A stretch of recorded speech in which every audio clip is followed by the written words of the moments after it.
දකුණු ආසියානු කලාපයේ විශේෂයෙන්ම බංගලාදේශයේ ඩකා නුවර සහ ඉන්දියාවේ හයිදරාබාද් නුවර ඉතාමත් ජනප්‍රිය ආහාරයක් තමයි කාච්චි බිරියානි කියන්නේ.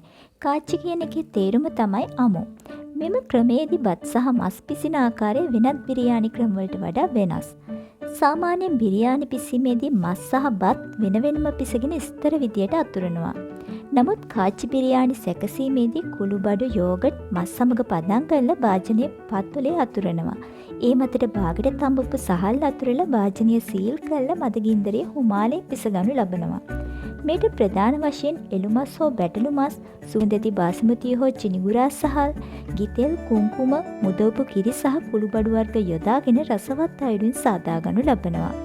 බංගලාදේශ ක්‍රමයට සැකසීමේදී අල, වියලි, ප්ලම් සෙක් කිරීම විශේෂත්වයක්.